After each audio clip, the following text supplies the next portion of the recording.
தற்போது கிடைத்த மற்றொரு முக்கிய செய்தியை பார்த்து வருகிறோம்.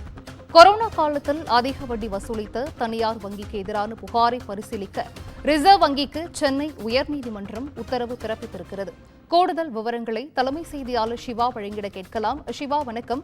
சென்னை உயர்நீதிமன்றம் பிறப்பித்திருக்கும் இந்த உத்தரவு தொடர்பான முழு விவரங்கள். கடன் தொகைக்கு கொரோனா காலத்தில் அதிக வட்டி விதித்த தனியார் வங்கிக்கு எதிரான புகாரை பரிசீலிக்கும்படி ரிசர்வ் வங்கிக்கு சென்னை உயர்நீதிமன்றம் ஒரு உத்தரவை பிறப்பித்திருக்கிறது.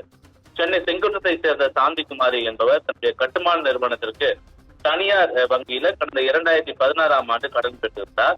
வட்டியுடன் சேர்த்து 19,70,000 ரூபாய் செலுத்த வேண்டிய நிலையில 40 லட்சம் ரூபாய் செலுத்தும்படி மிரட்டிய வங்கிக்கு எதிராக நடவடிக்கை எடுக்க கோரி சாந்தகுமாரி சென்னை உயர்நீதிமன்றத்தில் ஒரு வழக்கை தொடர்ந்திருந்தார்.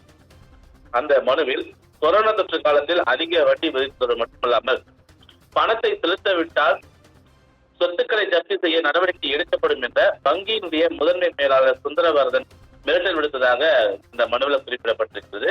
வங்கி நிர்வாகத்தின் மிரட்டல் காரணமாக உத்தரவாதம் அளித்த சாரங்கபாணி மாரடைப்பு ஏற்பட்டு மரணமடைந்து விட்டதாக அந்த மனுவில் தெரிவிக்கப்பட்டிருந்தது. வங்கியில பெற்ற கடன் தொகை, அதற்கான வட்டி ஆகியவற்றை சரிபார்க்க ஆணையர் ஒருவரை நியமிக்க வேண்டும்.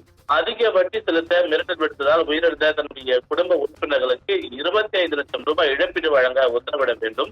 வங்கி அதிகாரி மீது காவல்துறை நடவடிக்கை எடுக்க வேண்டும் என அந்த மனுவில் கூறப்பட்டிருந்தது. வழக்கை விசாரித்த உயர்நீதிமன்றம் இந்த மனுதாரனுடைய கோரிக்கைகளை பரிசீலிக்க கடந்த 2024ஆம் ஆண்டு உத்தரவு பிறப்பிக்கப்பட்டது. அந்த உத்தரவை ரிசர்வ் வங்கி நடவடிக்கை எடுக்காததால் சாந்தகுமாரி நீதிமன்ற அவமதிப்பு வழக்கு தாக்கல் செய்திருந்தார். இந்த வழக்கு நீதிபதி தண்டபாணி முன்பு இந்த விசாரணைக்கு வந்த போது மனுதாரர் தரப்பில் ஆஜரான வழக்கறிஞர் நந்தகோபாலன், மனுதாரர் குடும்பம் சுதந்திர போராட்ட வீரனுடைய வாழ்த்து என்றும் அவருக்கு வட்டி விதிப்பதில் வங்கி நிர்வாகம் அத்துமீறி செயல்பட்டது சட்டவிரோதம் என தெரிவிக்கப்பட்டது.